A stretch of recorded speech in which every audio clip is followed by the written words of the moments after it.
नमस्कार। ज्ञान सेतु क्लासेस के इस प्लेटफॉर्म पर आप सभी का स्वागत है।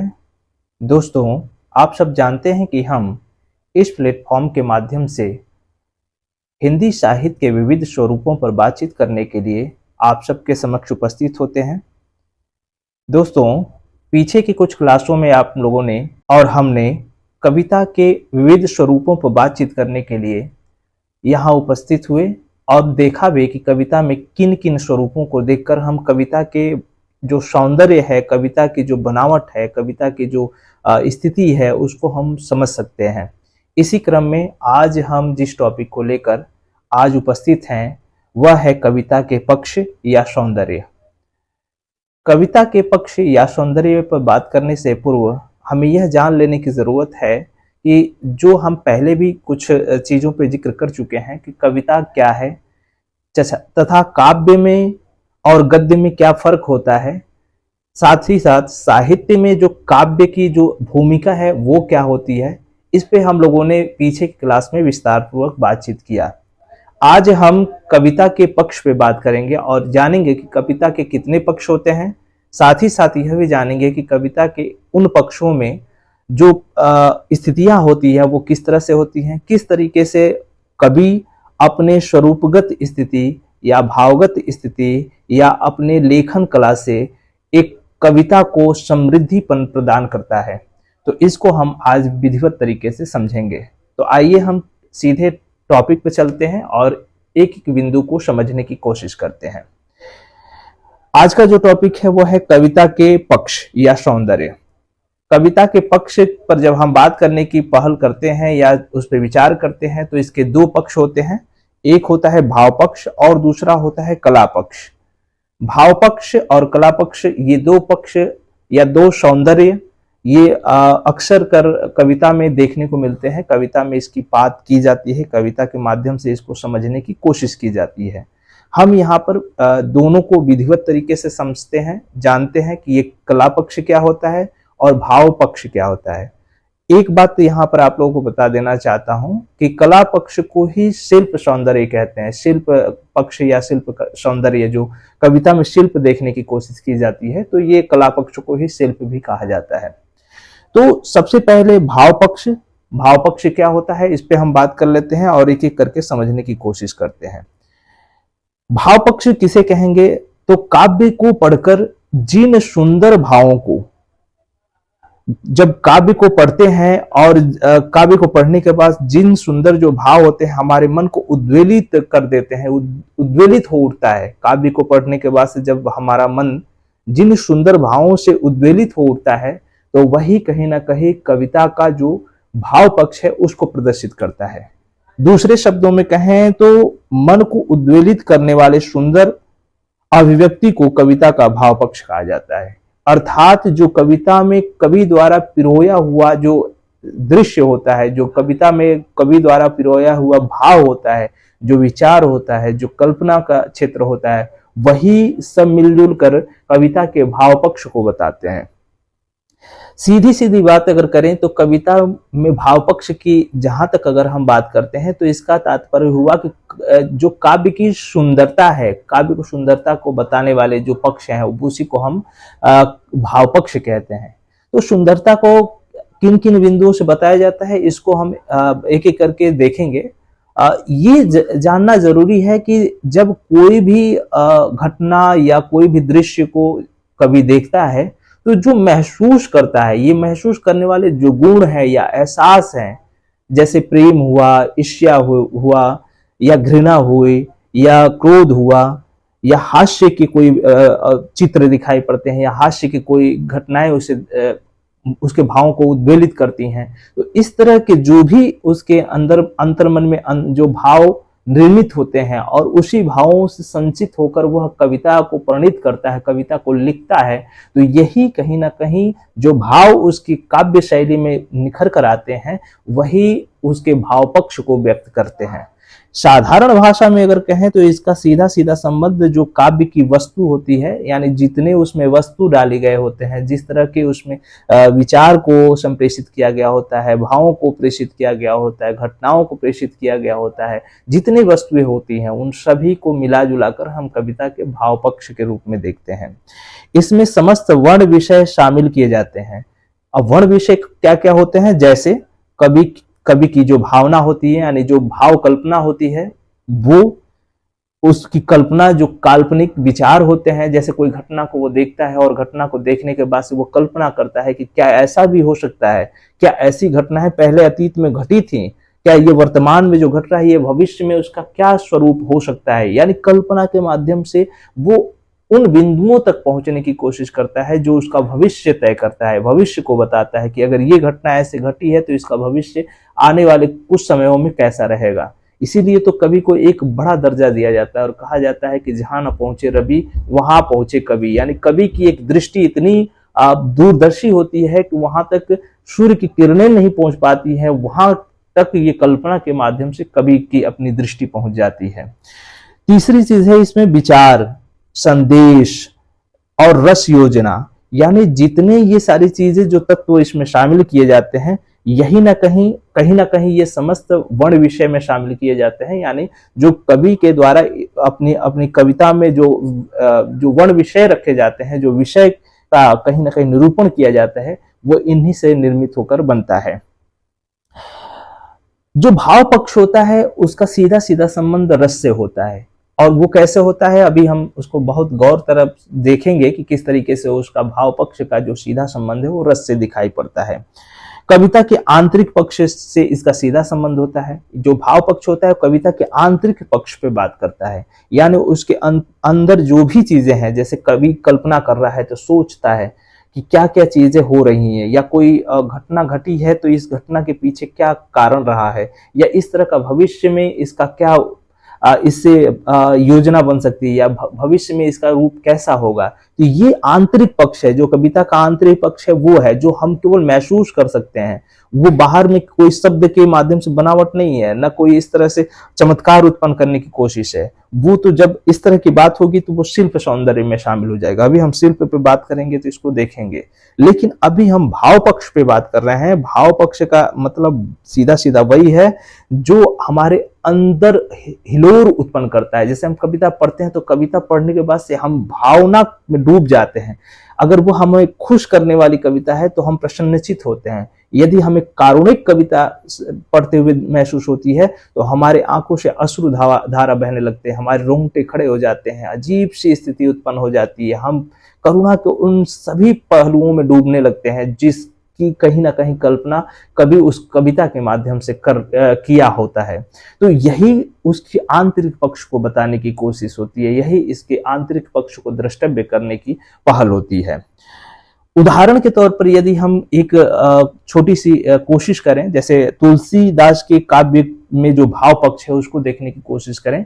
यहाँ पर यह गौर करने की जरूरत है कि हम तुलसीदास के समग्र रचनाओं को लेकर यहाँ पर उनके भाव पक्ष को देखने की कोशिश कर रहे हैं। यानी तुलसीदास की जो कविता है, जितनी कविताएं लिखी गई हैं, उनमें अगर देखा जाए तो क्या उसमें दृष्टि भाव पक्ष की दृष्टि से आती है, और ठीक इसी तरीके से हम कला पक्ष या शिल्प सौंदर्य की जो पहलू हैं उस पर भी देखेंगे। तो यहाँ गौर जरूरी है करना कि यहाँ पर हम तुलसीदास के समग्र रचना को ध्यान में केंद्रित करते हुए यहाँ उदाहरण के रूप में प्रस्तुत कर रहे हैं। तुलसीदास की जो काव्य में जो भाव पक्ष है उस पे अगर हम बात करें तो इसमें यह हम सभी को मालूम है कि ये राम भक्त कवि थे, और राम के भक्ति भावना के जो पहलू हैं, जो उनके पक्ष हैं, या जो उनकी वर्णन की शैली है, वो बखूबी देखने को मिलती है। यानी राम का गुणगान करते हुए दिखाई पड़ते हैं। राम को कहीं ना कहीं ईश्वर, परम सत्ता, परमात्मा, विष्णु के अवतार, इस तरह के रूपों में वो उद्घाटित करते हुए दिखाई पड़ते हैं। इसीलिए जो तुलसीदास की एक भाव पक्ष है वो राम काव्य या राम जो दृष्टि है, राम की जो स्थापित एक स्थिति है उसको लेते हुए दिखाई पड़ती है। वे राम को ईश्वरीय या राम के दास्य भाव की से मतलब वर्णन करते हैं। दास्य भावना कहने का मतलब दास बन के रहना, ईश्वर यानी राम को वो ईश्वर मानते हैं, परम सत्ता मानते हैं, और स्वयं को एक आत्मा, वैसी आत्मा जो उनका दास है, जो उनका सेवक है। तो इस भाव को वो अपनी कविता में भी निरूपित करते हैं और ये दिखाने की कोशिश करते हैं कि मेरी सत्ता क्या है, मैं सिर्फ आप ही के अधीन हूँ, आप ही के इशारे पर चलने वाला हूँ। तो ये भाव में उनके निरूपित होता हुआ दिखाई पड़ता है। उनकी कविता में ये सारी झलक देखने को मिलती है, चाहे वो रामचरितमानस हो, चाहे विनय पत्रिका हो, चाहे कवितावली हो, चाहे गीतावली हो, चाहे दोहावली हो। इन सभी रचनाओं में इस तरह की स्थिति देखने को मिलती है। एक बड़ी यहाँ पर भाव पक्ष में अगर बात करें तो एक बड़ी स्थिति देखने को यह भी मिलती है कि जो ये समन्वयवादी दृष्टिकोण अपनाते हैं। समन्वयवादी दृष्टिकोण का मतलब सबके साथ समान भावना की एक पहल करना, यानी सब एक समान रहे। इसी को हम रामराज्य की कल्पना के रूप में भी जानते हैं। रामराज्य की संकल्पना का तात्पर्य है कि जो चाहे वह चारों वर्ण में जो ब्राह्मण हो, क्षत्रिय हो, वैश्य हो या शूद्र हो, वो सभी अपने अपने क्रियाशील में सदैव रत रहें।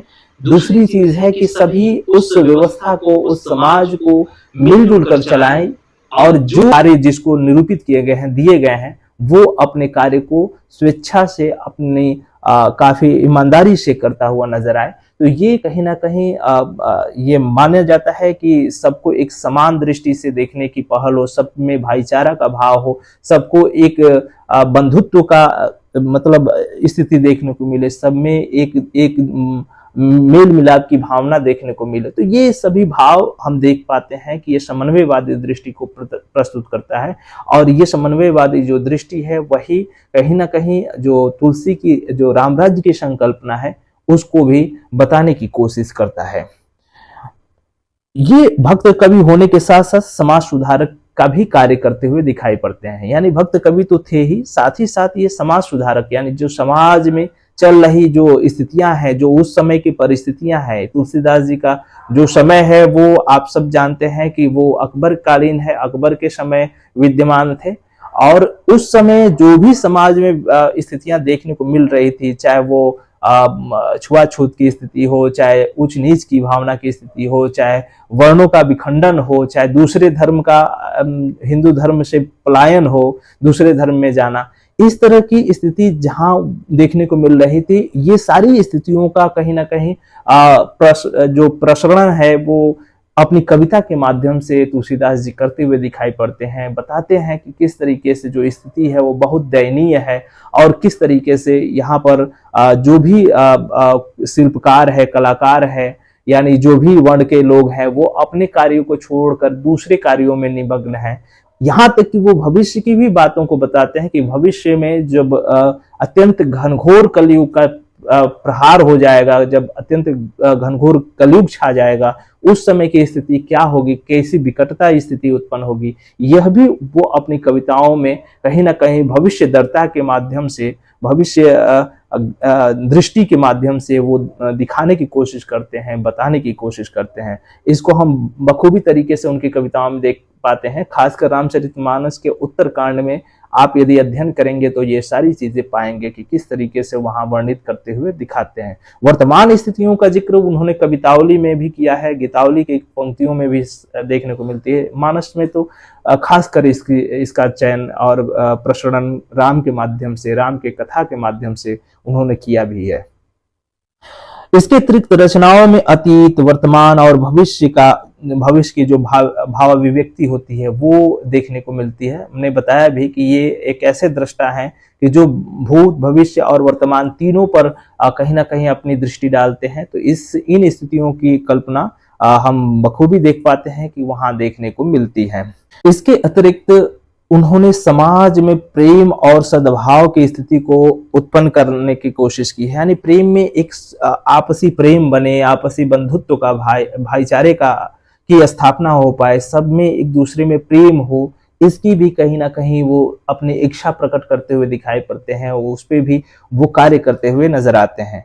इसके अतिरिक्त वो आदर्श सोच स्थापित करते हैं, यानी उनका एक आदर्शवादी सोच है कि सभी अब हितकारी हों, सबके हित की पहल की जाए, सब अपने कार्यों में निमग्न हो, सब में ईश्वर का वास है और सब लोग उन्हीं के बनाए हुए एक तत्व हैं, उन्हीं के बनाए हुए कहीं ना कहीं शक्ति हैं, और सबको एक ना एक दिन उन्हीं में मिल जाना है। तो ये आदर्शवादी जो सोच है कि हम सब उनके ही बनाए हुए पुतले हैं और उनके ही आश्रय में रहने वाले हैं, हमें अपने कार्यों में कर्म के माध्यम से उन कार्यों को करना है, साथ ही साथ भजन कीर्तन रूढ़िवादी जो परंपरा है उसको अपनाते रहना है। तो ये सारी चीजें तुलसीदास की जो रचनाएं हैं, तुलसीदास की जो कहीं ना कहीं कविताएं हैं उसमें देखने को मिलती है। वो परंपरा को आगे बढ़ाने की कोशिश करते हैं, उनकी इच्छा होती है कि परंपरा को निरंतर उसको स्थापित किया जाता रहे और ये परंपरा कहीं ना कहीं वो राम राज्य की कल्पना से उसको निर्मित करने की कोशिश भी करते हुए नजर आते हैं। पीछे हम लोगों ने बात किया था कि रस वर्णन का रूप इसमें कैसे दिखाई पड़ता है। तो रस वर्णन में हम अगर श्रृंगार की महत्ता की बात करें हैं, यानी जब कविता में ये श्रृंगार का वर्णन करते हुए नजर आते हैं तो इसके दो पक्ष जो दिखाई पड़ते हैं, एक तो संयोग पक्ष होता है और दूसरा वियोग पक्ष। संयोग पक्ष में तो जो प्रेमी और प्रेमिका के मिलन की जो स्थिति होती है उससे जो उनके अंदर जो प्रेम की उद्गात जो स्वरूप उत्पन्न होते हैं, जो आपसी जो कहीं ना कहीं श्रृंगारिक स्थिति का जो भाव उत्पन्न होता है उसको वो द्रष्टव्य करते हुए नजर आते हैं। खासकर उनके यहाँ सभी कविताओं में ये इस तरह के रूप दिखाई पड़ते हैं। अगर रामचरितमानस की बात करें तो वहां पर बखूबी इसको देखा जा सकता है। वहीं यदि वियोग पक्ष पर हम बात करते हैं तो वियोग की उन सभी अवस्थाओं का भी जिक्र करते हुए दिखाई पड़ते हैं, चाहे वो अवस्था का वर्णन हो, चाहे वो दशा का वर्णन हो, चाहे वो स्थिति का वर्णन हो, यानी किस तरह की स्थिति में वियोग की स्थिति देखने को मिल रही है, किस तरह के भाव में वियोग का वर्णन हो रहा है, चाहे वो कौन सा काल है, कौन सी परिवेश है, कौन सी परिस्थिति है जिसमें वियोग की स्थिति देखने को मिल रही है, उन सभी का बखूबी यहाँ पर वर्णन तुलसीदास जी ने अपनी रचनाओं के माध्यम से किया है। इसको हम कविता के माध्यम से देख सकते हैं। कुछ कविताएं हम लेकर जब आगे आएंगे तो उसमें हम इस पे बात करेंगे। वहीं भावों का वर्णन, जो रस में जो भाव है, भावों का सृजन वो करते हैं। तो भाव का मतलब होता है जो हृदय में निहित भाव है, जो हृदय में हमारे निहित जो स्थित भाव है उनके बारे में बताना। तो ये जब भावों का वर्णन करते हैं तो वो अलग अलग लोगों के लिए अलग अलग भाव जो निर्मित होते हैं, जैसे बच्चों के लिए क्या भाव है, स्त्रियों के लिए क्या भाव है, दीनहीन असहाय गरीब लोगों के लिए वो क्या भाव व्यक्त करते हैं, किस तरह का भाव उन्होंने दिखाने की कोशिश की है, दलितों के लिए क्या भाव उन्होंने प्रस्तुत किए हैं। इसी तरह से विषयी जन जो लोग होते हैं, जो विषय और काम मुद्रा में हमेशा लीन रहने वाले लोग होते हैं, उनके लिए किस तरह का भाव उत्पन्न होता है उसको भी उन्होंने अपने रचनाओं के माध्यम से दिखाने की कोशिश किया है।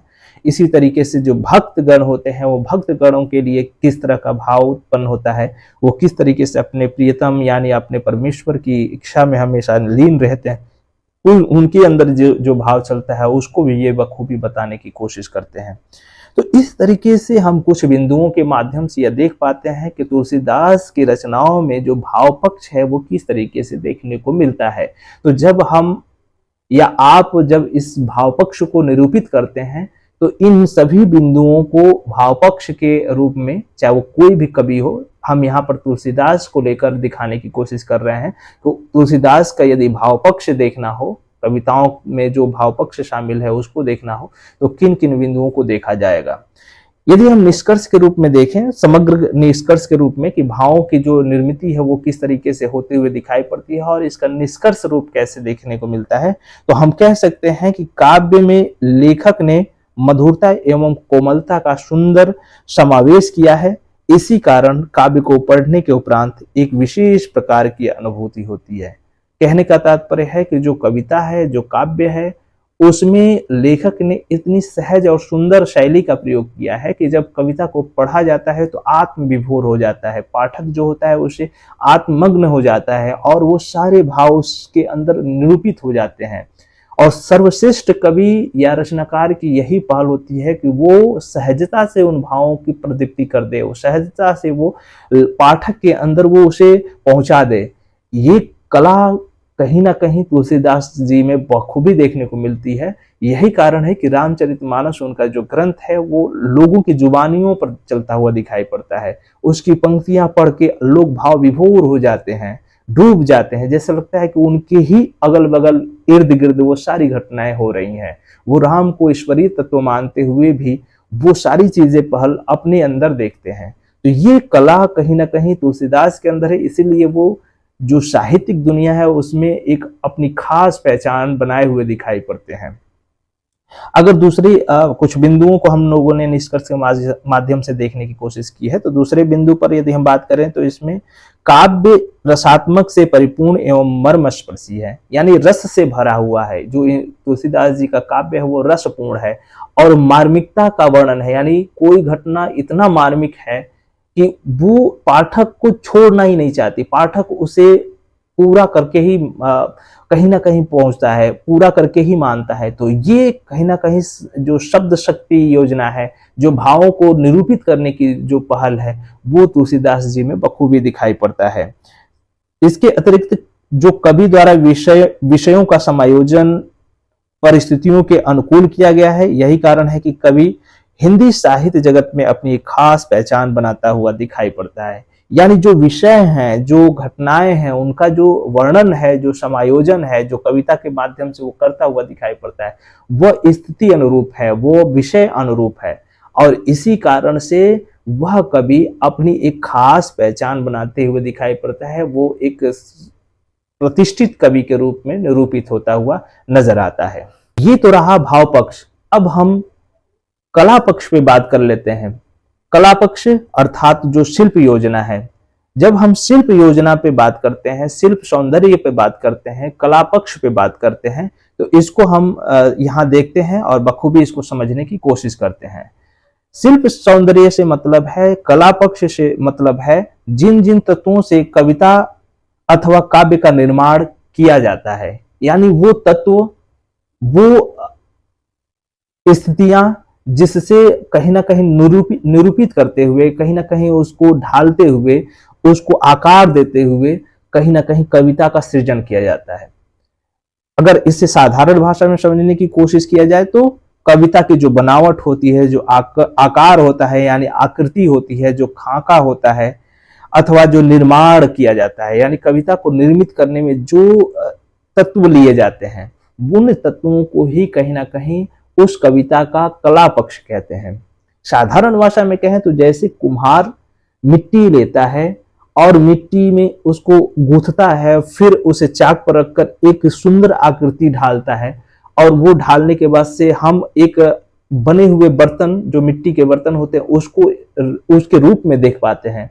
तो ये जो तत्व उसने लिया, जो कुम्हार ने उस तत्व को लेकर वो घड़े का रूप दिया या किसी मिट्टी के बर्तन का रूप दिया, उन्हीं तत्वों को हम यहाँ पर कला पक्ष कह सकते हैं। यानी कविता में वो कला पक्ष कौन से होते हैं, जिसके माध्यम से जो कवि है उसको निरूपित करता है, उस कविता को निर्मित करता है, और निर्मित करते हुए फिर उसे एक महल के रूप में ढालता है। जैसे जो चित्रकार होते हैं या घर बनाने वाले होते हैं, उसको एक रूप देते हैं जो हमारे आंखों से दिखाई पड़ता है, जिसे हम देख पाते हैं, उसकी सौंदर्यता को, उसकी बनावट को, उसके निर्माण को हम समझ पाते हैं, देख पाते हैं, यह भी महसूस कर पाते हैं कि कौन कौन से तत्व, जैसे एक भवन के बारे में हम अगर बात करें तो उसमें ईंट लगा होता है, सीमेंट लगा होता है, छड़ लगा होता है, ये तमाम तरह की चीजें लगकर फिर वो एक भवन का निर्माण होता है। तो ये सारी चीजें हम देख पाते हैं। ठीक इसी तरीके से जो कविता में कला पक्ष होता है, उनमें जो भी चीज कवि लगाने की कोशिश करता है, कवि उसमें बनाने की पहल करता है, उसको निर्मित करने की पहल करता है, जिसे हम देख पाते हैं, जिसे हम समझ पाते हैं, उन सभी चीजों को ही हम कहीं ना कहीं कला पक्ष कहते हैं, कविता का कला पक्ष कहेंगे। अगर हम कला पक्ष पे और भी विस्तार से बात करने की कोशिश करें तो हम कह सकते हैं कि इसमें वर्णन शैली के सभी अंग शामिल किए जाते हैं। वर्णन शैली का मतलब होता है जिनकी बातें बताई जा सके, जिनको वर्णन किया जा सके, जिनके बारे में विस्तार से कुछ कहा जा सके।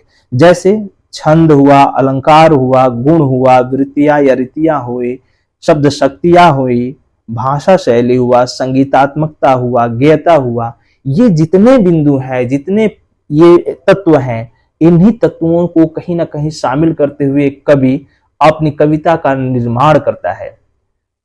देखिए दोस्तों, यहाँ पर एक चीज और आप लोगों को बता दें कि जब तक हम अलंकार, छंद, रस योजना, भाषा शैली या संगीतात्मकता, गेयता, रीति, वृत्तियां या गुण जो कह सकते हैं, काव्य के गुण, शब्द शक्तियां, इन पर अगर अच्छी तरीके से पकड़ नहीं बना लेते, इस पे हम पहले भी बता चुके हैं, पहले वाली क्लास में भी जिक्र कर चुके हैं कि इनको जानना बहुत जरूरी है, इसके हर पहलू को जान लेना जरूरी है।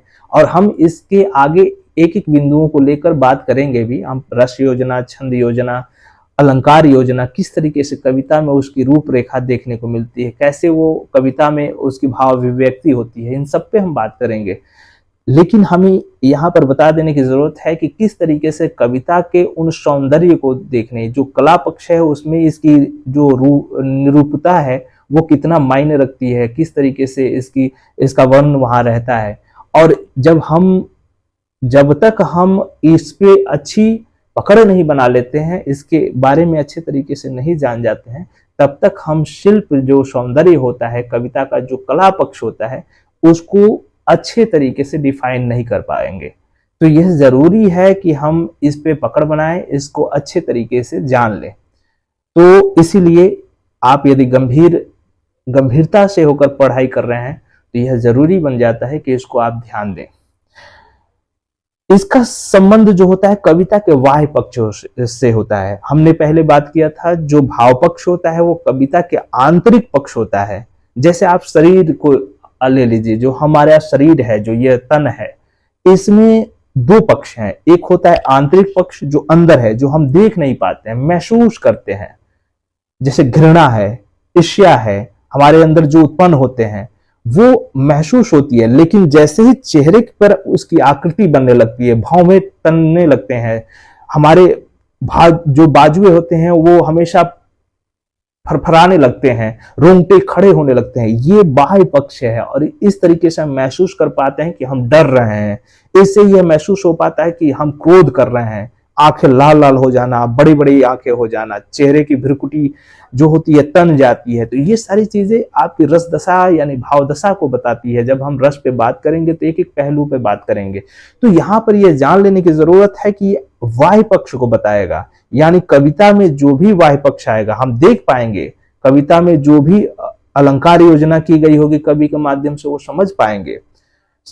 ठीक उसी तरीके से छंद योजना जो भी की गई होगी उसको भी हम समझ पाएंगे, उसे महसूस कर पाएंगे, देख पाएंगे, क्योंकि बाह्य कला है, वो बाह्य रूप से उसका वर्णन किया गया है। तो इसलिए जो कला पक्ष होता है वो बाह्य सौंदर्यता को बताता है, बाह्य संबंध जो कविता होती है उसके बाह्य रूप को बताता है, और जो भाव पक्ष होता है वो उसके आंतरिक रूप को बताता है। जैसे हम लोगों ने भाव पक्ष में तुलसीदास को उदाहरण के तौर पर लिया, उनके समग्र कविता को उदाहरण के तौर पर लिया और उसमें कहीं ना कहीं भाव पक्ष देखने की कोशिश की। ठीक यहाँ पर हम तुलसीदास की कविता में ही उनके शिल्प योजना यानी जो कला पक्ष है उस पर बात कर लेते हैं और उसमें देख लेते हैं कि कला पक्ष में जो तुलसीदास का जो मूल्यांकन होता है, तुलसीदास की जो स्थिति है वो कैसे दिखाई पड़ती है। और एक बार पुनः बता दूं कि ये समग्र रचना को लेकर है, तुलसीदास की जो समग्र रचना है उन पर एक दृष्टि डाल के और ये सारी चीजें बात की जा रही है।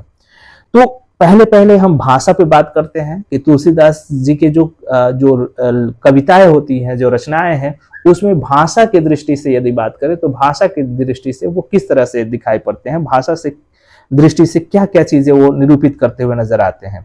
तो इसमें जो तुलसीदास हैं वो संस्कृत निष्ठ भाषा का प्रयोग करते हैं। अवधी एवं ब्रज भाषा के प्रचुर शब्दों का प्रयोग उनकी कविताओं में देखने को मिलता है, क्योंकि वो अवधी और ब्रज पे समान अधिकार से रचनाएं किए हुए हैं। समान अधिकार से रचनाओं का तात्पर्य है कि वो जितना अवधी को जानते हैं हमें लगता है उससे कम वो ब्रज भाषा को भी नहीं जानते, मतलब उनके अंदर अच्छी नॉलेज है, ब्रज भाषा की अच्छी जानकारी है।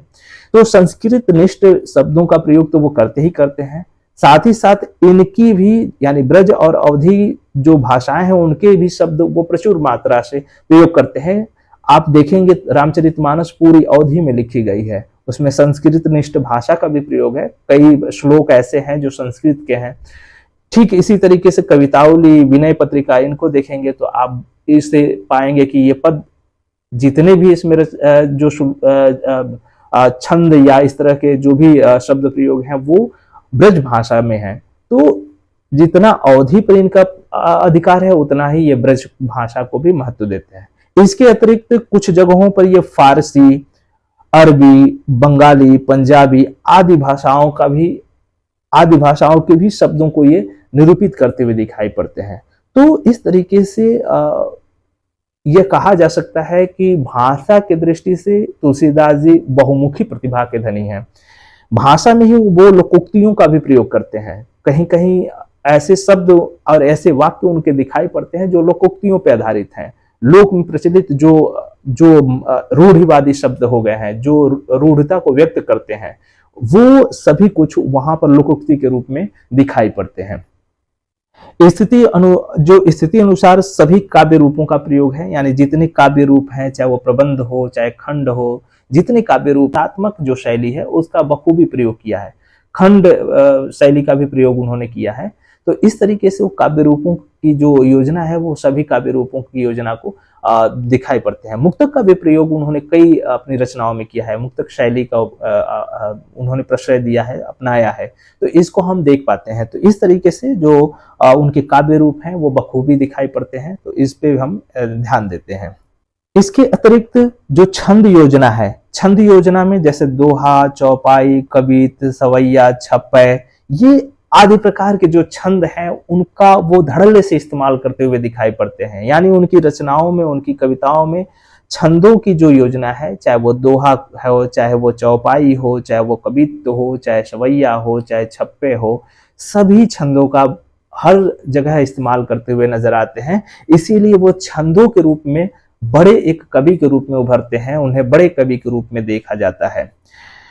इसी प्रकार से अलंकार योजना में यदि बात करें तो अलंकार में तो वो बादशाह कहे जाते हैं। कुछ लोगों ने उन्हें उत्प्रेक्षा अलंकार का बादशाह कहा है, कुछ उन्हें रूपक अलंकार का बादशाह कहा है, कोई विद्वान उन्हें उपमा अलंकार का भी बादशाह कहता है। जो लेकिन वो स्थिति अनुरूप जहां जहां जैसी स्थिति उन्हें लगती है कविता में वो अलंकारों की योजना प्रस्तुत करते आते हैं। यानी रूपक, उत्प्रेक्षा, अनुप्रास, उपमा, इन सभी अलंकारों का प्रयोग वो बखूबी अपनी रचनाओं में करते हैं। इसके अतिरिक्त भी और कहीं ना कहीं अलंकार प्रयोग किया है उन्होंने, लेकिन इन अलंकारों में रूपक, उत्प्रेक्षा, अनुप्रास और कहीं कहीं उपमा का भी बहुत ज्यादा प्रयोग है।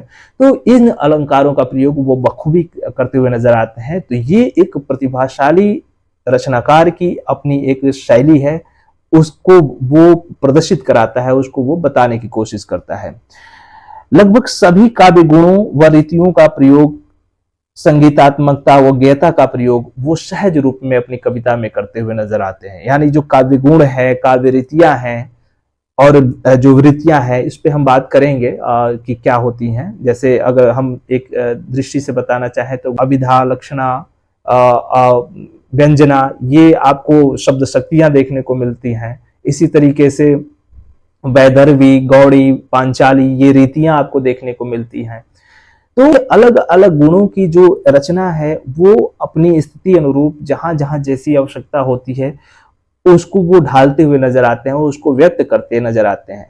हम अगली जो क्लास होगी, जो वीडियोस होगा, उम्मीद करते हैं कि वो कविताओं को लेकर आएंगे, कोई कविता लेकर आएंगे और खासकर तुलसीदास की कविता रखेंगे और उस पे हम इन सभी चीजों को देखने की कोशिश करेंगे कि उसमें रस योजना किस तरीके से है, अलंकार योजना किस तरीके से है, गुणों का प्रयोग किस तरह से उन्होंने किया है, रीतियों का प्रयोग कैसे कर रहे हैं, शब्द शक्तियां कैसे उन्होंने दर्शित किया है। तो ये भी सभी चीजें वहां पर व्यक्त करते हुए हम नजर आएंगे।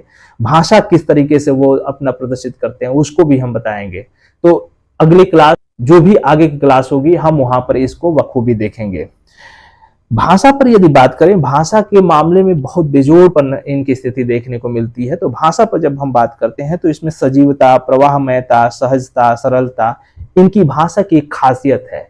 इसीलिए इनकी कविता रुचिकर है, पढ़ने योग्य है, पाठक उसमें डूबता चला जाता है। सहज सरल होने के कारण उसे क्लिष्टता महसूस नहीं होती, कठिन महसूस नहीं होता है।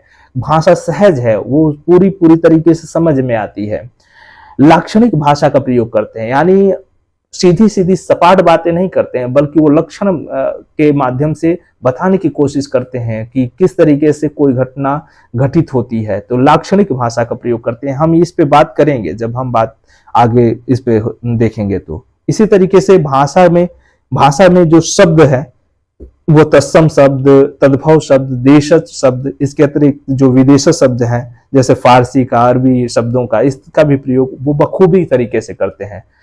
तत्सम शब्द आप जानते हैं कि संस्कृत निष्ठ भाषा, यानी संस्कृत से हूबहू जो उठा ली गई है वो तत्सम होती है। और तद्भव वो होता है जो संस्कृत का जो विकृत रूप है, यानी संस्कृत का जो बनावटी रूप है, जो संस्कृत से बदल कर जो उसको कहीं ना कहीं प्रयोग किया जाता है, तो वो जो तद्भव रूप होता है। देशज जो आम बोलचाल में प्रयोग किया जाता है, जिसका कोई उत्पत्ति का स्रोत नहीं मिलता, वो देशज है। तो इस पे हम बखूबी बात करेंगे आगे। तो इनका प्रयोग वो अपनी भाषा के रूप में अपने रचनाओं में बखूबी करते हुए नजर आते हैं। इसके अतिरिक्त ध्वन्यात्मक और व्यंजनात्मक उनकी भाषा दिखाई पड़ती है, यानी जो शब्दों का इस्तेमाल है उसमें ध्वन्यात्मक शब्द शैली है और व्यंजनात्मक शब्द शैली, यानी वो जो कहते हैं उसमें कई कई अर्थ निरूपित होते हैं। देखने वाला, जो पढ़ने वाला पाठक है, वो कई दृष्टियों से अपनी नजरें वहां पर देख सकता है। यही कारण है कि एक पंक्ति वो आते हैं कि जाकी रही भावना जैसी, प्रभु मूरत देखी तिन तैसी, यानी जिसकी जैसी भावना होती है, जो राम की जो मूरत है, यानी ईश्वर का जो स्वरूप है, सगुण ईश्वर का जो मूर्ति है, उसको अलग अलग रूपों में देखता है। कामी पुरुष कामी के रूप में देखता है, जो एक माता होती है वह वात्सल्य रूप में उसका दर्शन करती है। इसी तरीके से एक जो वीर पुरुष होता है वो वीरता के रूप में उस मूर्ति का दर्शन करता है। अलग अलग जो प्रेमिकाएं होती है वो प्रेमी के रूप में उसका वर्णन करती हैं, यानी उसको देखती हैं। तो ये दिखाने की कोशिश करते हैं। इसी तरीके से इनके यहाँ व्यंग्यात्मक भाषा है, इसीलिए व्यंग्यात्मक भाषा का स्थिति देखने को मिलती है कि वो कई भाव उसमें से निरूपित होते हैं। इनके शब्दों में ये खासियत है कि वो कई रूपों को प्रदर्शित करते हैं, कई तथ्यों को वो प्रकट करते हैं, कई कई अर्थ व्यंजित होते हैं। इसीलिए पाठक एक भाव को निरूपित नहीं कर पाता, एक रूप को नहीं देख पाता, उसमें कई रूप उसे निरूपित होते हुए दिखाई पड़ते हैं। बिंबात्मक भाषा होती है, यानी बिंब योजना हम पहले भी पढ़ चुके हैं, क्लास मैंने बनाई भी है इस पे कि बिंब भाषा क्या होती है। तो बिंबात्मक भाषा यानी वो सहज बना देती है, कविता को प्रवाहमय बना देती है, वो बिल्कुल चित्र के तरीके से हमारे सामने घटित होने लगती है। तो बिंबात्मक भाषा का प्रयोग इनके यहाँ बखूबी दिखाई पड़ता है। मुहावरे और लोकोक्तियों का प्रयोग तो करते ही करते हैं। तो ये भाषा में इनकी एक योजना देखने को मिलती है। अब हम निष्कर्षों पे बात कर लेते हैं। जो शिल्प सौंदर्य यानी कला पक्ष है, उसकी जो एक निष्कर्ष रूप इनके यहाँ जो कविताओं में देखने को मिलता है वो क्या क्या है। तो काव्य भावानुसार तथा सरल सहज रूप में दिखाई पड़ता है, यानी भाव के अनुसार है, भाषा उसमें सरल सहज रूप में दिखाई पड़ती है। काव्य में रस छंद अलंकार का सुंदर प्रयोग दिखाई पड़ता है। काव्य में प्रतीक व बिंबों की जो योजना होती है, कवि ने स्थिति अनुसार उसे वर्णित करने की कोशिश की है और उसमें सफलता भी पाया है। इसके अतिरिक्त काव्य में रूपक, अलंकार, उत्प्रेक्षा, अनुप्रास, इन अलंकारों का बखूबी प्रयोग होता है। जहां जैसी जरूरत होती है वो अलंकार को वहां प्रदर्शित करते हुए नजर आते हैं। तो इस तरीके से उनकी कविताओं में अलंकार जो योजना है वो बखूबी दिखाई पड़ती है। इसके अतिरिक्त भाषा में सहजता, सरलता, मधुरता की शैली प्रमुखता से देखने को मिलती है। यही कारण है कि तुलसीदास जी का जो वर्णन है, तुलसीदास जी की जो स्थिति है, वह एक महान कवि के रूप में देखने को मिलती है। तो दोस्तों आज हम यहीं पे इस क्लास को विराम देते हैं। मुझे ये उम्मीद है कि आपको ये जो पहल है हमारी तरफ से जो की जा रही है वो निश्चित तौर पर पसंद आ रही होगी। इसी उम्मीद के साथ कि आगे इसमें जो भी आप लोगों को कुछ अच्छी चीजें लगती होंगी या लगता होगा कि इन बिंदुओं को भी देख लेना चाहिए, आप कमेंट के माध्यम से जरूर हमें रूबरू कराएंगे। इसी उम्मीद के साथ आज की क्लास को हम विराम देते हैं। एक निवेदन कि यदि आप इस चैनल को सब्सक्राइब नहीं किए हैं तो कृपया इसे सब्सक्राइब जरूर करें तथा अन्य मित्रों तक इसकी पहल पहुंच पाए, इसके लिए शेयर भी करना ना भूलें। चलिए हम अगली क्लास में एक नए टॉपिक को लेकर आप सबसे मिलेंगे। तब तक के लिए विदा दीजिए। धन्यवाद।